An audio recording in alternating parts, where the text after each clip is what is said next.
Good morning and welcome to another great Tuesday morning, another great edition of Money Truth Moments with our very own Money Truth expert and whisperer, Judy Copenbarger. How are you? I'm awesome. How are you, Carlos? I'm doing fantastic. I've been so looking forward to today. We have a great subject to talk about. Not that every other subject we haven't talked about has been great, but this actually hits a little bit on the personal level, right? So we want to focus on our personal finance, but more importantly, I want to talk to you about emergency funds 101, right? We're going back to the basics. So there's a lot of questions I have for you, and I don't want to miss out or run out of time. So what do you say we get started? Let's do it. All right. So the obvious question, right, is what is an emergency fund and why is that important? Oh, well, stuff's going to happen. Life is going to happen. So you always want to have that cash reserves available. Otherwise, you're going to be whipping out a credit card, right? And then that becomes more expensive. It's hard to plan for that. Then you have this line item in your budget, in your spending plan that you don't really want there. Yeah, you just want to be prepared. It's about being ready. And when we talk about being ready, right, let's see, how can having that emergency fund prevent these, everybody goes through financial stress, right? And not having that, when you think about an emergency, it's always chaos, everything related to that. So to going back to this, so how can this emergency fund, right, help with financial stress? It just makes it go away. It totally makes it go away. When you're prepared, when you're ready, you don't have that what if. And it might not be top of mind, in the front of your head where every day you wake up and go, oh, do I have enough in savings? Right. But it's those little things, what if something happens to the car? What if something happens to the garbage disposal? The baseball goes through the windshield, things like that happen. What are we going to do about that? Are we going to have to go to family? It's like, help me out, or a neighbor, or borrow from somebody? Are we going to whip out a credit card or take a line of credit that we really don't want to? What are we going to do about that? So it's kind of one of those things that's always kind of there when you're not prepared. When you are prepared, you don't think about it. Like it doesn't even enter your mind. You just go on and you can be more creative and more friendly and do your life. But when it's not there, that's when you have this kind of like underlying anxiety. It's like, what if, Right. would I be ready? So it can go a long way toward reducing or eliminating any kind of financial stress, just being ready. So in your experience, right, over the years, you've dealt with a lot of folks, all ages, all age groups and all that. But what are some common financial emergencies that you've come across normally that people face? Well, we It's don't the even think about it, right? It's the same thing. Yeah, if you've lived it all, you've had it happen. It's going to be home, car, health. Those are the three big ones. I mean, once in a while you could say, well, that outfit for the recital is important. That's an emergency. Or the soccer cleats are important because the kids got to play the game, right? But it's usually going to be those things, the transportation things, anything that has a lot of moving parts. I always say the garbage disposal, but the washer goes out or the refrigerator ice maker stops working. I don't know if that's an emergency. At our house, it is. We really like our ice.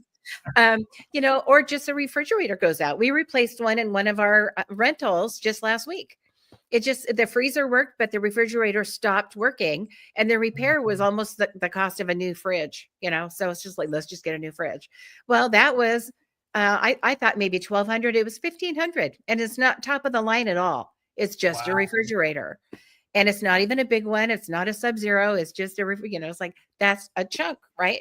So we were ready, but I mean, if you're not ready, that's a lot of money, from a monthly to carve out from a monthly expense sheet. So those things happen. It's going to be home, car, health usually. And by health, I mean, now we've got to go to the pharmacy. You got this little cough, you go to the pharmacy and it's like over the counter stuff that's expensive. And even if you have a copay and you have good insurance, the doctor visit, you might have to pay a little bit for that. If you need a prescription, you might need to pay a little bit for that. And if it's not expected and you don't have the cash reserves, you're going to be using that credit card. And now you're going to pay interest on whatever, the cost was. So being ready, just be ready, just prepare. It's not that hard, right? And it's easy to start. We can talk about, how to do that, but just be ready. And also, folks, if you're just joining us, welcome to the show. If you just getting in here, make sure that you watch a little bit of the beginning where we're actually focusing on emergency funds 101. Also, if you're not following Judy, please do so at judycopenbarger.today. We'll talk a little bit more about her website a little bit later on. But let's keep moving because this is all great, great content and great stuff. So, as we're preparing, right, how much money should someone ideally have in their emergency fund? Oh, that's a great question. People ask me this a lot. Well, how much should I save? Because obviously we want to invest and save for your retirement and save for, those trips coming up and all those goals that we have. But how much should we have in actual cash reserves? And I think for most people, if you're a working person, right, not retired yet, but working, I would say probably 3 months of your basic expenses, your fixed expenses. That's going to be your housing, your transportation, your food, insurance, things you have to have, not food and clothing and entertainment and things like that, but just the basics. 3 months of that is probably an amount of money that allows you to sleep pretty well at night. And if something happened, I'm okay.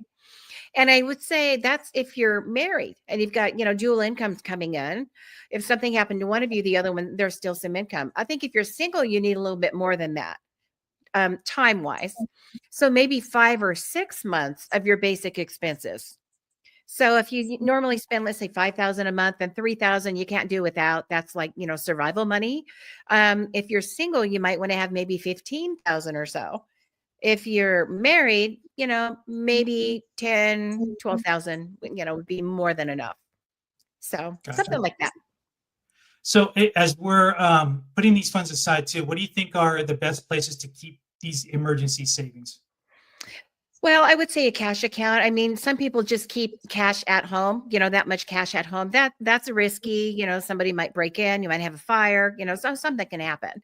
So I would say So my, just so my mattress is out of the question, right? Under the mattress. well, I'm not going to say I've never done that, right? The sock drawer is my go-to.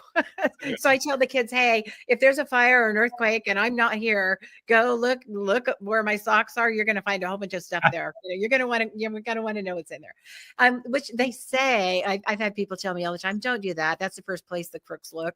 Mhm. Right. They dump out your underwear drawer and, find all this stuff. It's like, well, they would at my house. But I would say really besides the mattress and the sock drawer, if you have a safe, and we have a safe with stuff in there, but I would say just the cash part, credit union or the bank, just where you locally go and your paycheck is automatically deposited, all that stuff. I would just have a good savings there. A lot of teachers have the advantage of the schools first. Veterans, they have the USAA, there's great credit unions out there. And it's neat because you can have a whole bunch of accounts they don't charge you for, and you can earmark them. Like this one is for emergency reserve. That's a cash, for what if. This one is for our trip we're planning for next summer. This one is for, when the kids start tuition to go back to school and get their books and their shoes and their uniforms. So you can have all of these cash accounts that are earmarked for different things. But one of them should be the D&T account. Do not touch. Cash reserves, it really is savings. It's not like you put it in and you rob it out to pay the bills, and you put it in and you rob it out to pay the bills, right? You leave it there and you always have it. That's your I sleep really well at night money. And that's that, 3 months or 6 months or whatever that number is for you. So that's the way to do it. Put it in a really good cash account. If they have a liquid, which means you can take money in and out freely. If they have a liquid account that is money market at your credit union, that's great because you'll get a better interest than just a flat passbook savings. So look for something that gives you at least a few percent. Right now, I would say 4.5 would be about as good as you're going to find. If you can find something around 4%, that's pretty good for cash. And put it there, set it and forget it. It's interesting because you're right about credit unions. There's a lot of little things that are really cool to have in a credit union. I mean, I still have mine, and I've been there with them probably about 30 years, and I don't close it. It's just there for whatever, it's help with cars and different things like that. It's always very helpful with this. So that's great that you brought that up. The Let's rules talk. are good in a credit union because the passbook holders, the savers, are the owners. It has a lot better regulations. It has a lot better offerings usually. And like you said, you go there if you're going to want to get a really good rate to borrow money for a car or even a home.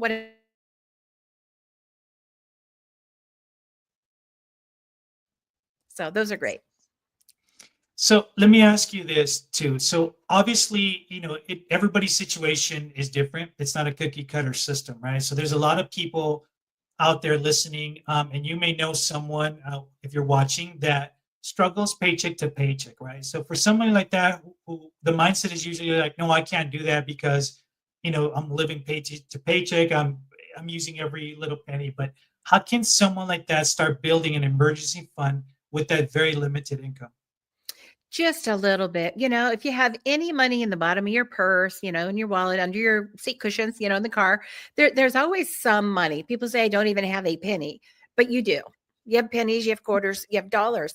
What if you just, every time you went to the grocery store, took a dollar or two, put it in an envelope in your sock drawer or wherever you're going to start the savings, just put a little bit away. You won't miss those little bits.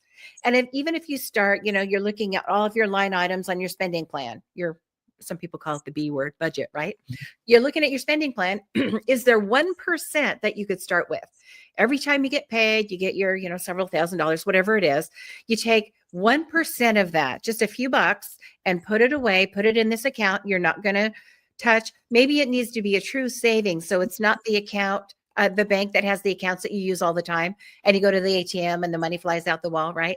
It's maybe a different bank that maybe doesn't even have a branch in your neighborhood. So when you go there, it's intentional and it really is savings. You can set everything up automatically, but when you put money in there, it is designed to stay there and accumulate to that level that you need for your cash reserves. But 1 or 2%, you probably won't miss that. Just a little bit, couple of bucks here, a couple of bucks there. And you know what's cool too is I remember years ago too, and to this day, any loose change, I always put it in this little, my little change jar or whatever. And you'd be surprised how quickly you can actually develop a couple $100, a few hundred or whatever with it too, just like what you say, just throwing in that little bit of extra money that you're not even really thinking about too. Yeah. And I always did that. I don't anymore. I don't really like change. I don't use cash very often, really. Even if I drive through to get a burger or something, it's probably going to be my credit card that I get the points on. So that's one thing. That's one thing. But rounding up, they have at the grocery store even round up for charity. Well, why not round up for your own cash reserves? And Good then just point. peel off that one extra buck or that one extra 5 off the top, pretend like you spent it on a cup of coffee, but it actually goes into your cash reserves account. So you can do that little at a time. So tell me also, like, from what you've seen, what are the biggest mistakes people make when saving for emergencies? They don't. They don't. Simple enough, Right? right? There you go. There's no way to make a mistake. I suppose you could say it's a mistake to put all the money under the mattress, I would say when it comes to saving, the mistake I see when it comes to saving versus investing is people save too much. So we're only talking about in emergencies, right? Now, if you have a goal coming up, you're going to want to save more cash, you're saving up for a new car or something like that. But most people that have money that could be working have their savings, right? They have some kind of savings or cash reserves. Whether it's enough or not is debatable. But then they'll save more than that, too much. And they end up with money that could be out working and invested is still sitting in their savings account, earning that 2 or 3%, 4%. That should only be the cash reserves amount, not the amount that could be invested and working. Get Mr. Money out there, right? Put his little dollar t-shirt on and go to work. So we want money working, but we just want to balance that right. Once you have that cash reserves of several months of base and any other cash that you need for a short-term purchase that's coming up in the next year or two, beyond that, all that money should be working. I would call it below the line. I usually show it visually, but that put Mr. Money to work, right? Anything beyond cash reserves should be earning way more than just passbook savings or a basic interest. So having said that, like I said, everybody's situation is different, right? Mm-hmm. For me, an emergency might be that my I don't know, for lack of better examples, my favorite shoe is just now has a smudge on it. That's an emergency, right? Sky's falling. But all sarcasm aside, tell me, how does someone determine whether an expense qualifies as an emergency, right? And this is more of an open question because I know everybody's different. Yeah, I would say if your quality of life is compromised, if you don't make the expense, that's an emergency, right? So let's say you need new tires on your car, they're bald. If you're going to have a problem because you got to get to work and now we have a flat tire, we have, worse, an accident or something, that's going to compromise not only your stress levels, but quality of life, right? If you can't get to work, that's a problem, right? Or you need new brakes on your car, whatever it is, it's like not drivable. I would say the same thing at home. We talked about your refrigerator goes out. That's really going to compromise your quality of life. If you can't keep your milk cold, right, and keep your groceries fresh, and now you're wasting, whatever was in your fridge. So that's a quality of life thing. So, it comes down to, we talked, kind of joked a little bit about my kid needs soccer cleats. Well, there's a big game. There's a big, competition this weekend, and everybody's coming in from all over town. And these cleats really are hurting, pinching his toes, and he can't run right. We've got to get cleats. Well, if it's going to compromise your quality of life, and that's arguable, then we've got to go get the cleats. We've got to get the new shoes, right? Or find some somehow, borrow some, whatever. So I would say when your life is impacted negatively and it's like, I just can't function, or it's very uncomfortable to function, and that quality is just not where it needs to be, then it's an emergency. So you think about, do we really need to go out for pizza Friday night? Pizza and beer and whatever. I don't know if it's going to really mess you up. Now, if it's just the family going out, maybe we could, make pizza at home or do something different. But let's say you've got relatives coming in, a class reunion or some kind of big event, and now we need to go out for pizza with them. Quality of life would be compromised if you didn't go. Maybe that is close to an emergency, right? But you can always look at, how much do I really need to spend, right? Can I go and just, have a beverage and enjoy the company? So there's always a way to do it, but there's always a way to rationalize too. If you want to spend, if you want to do things that are not in alignment with your financial goals, you're going to find a way to calculate it and rationalize it and make it work. So it just starts with all the basics we've talked about for months, for years, right? It just starts with, have a financial roadmap, have a plan. What are we doing here? Color inside the lines, get a plan, stick with the plan. It's going to be a moving, breathing thing, and just do that. And part of that is spending within your means, earning more if you need to, having cash reserves, all these basics, right? It all kind of ties together. All right, folks, we're at the tail end of our show, and you know what that usually means, right?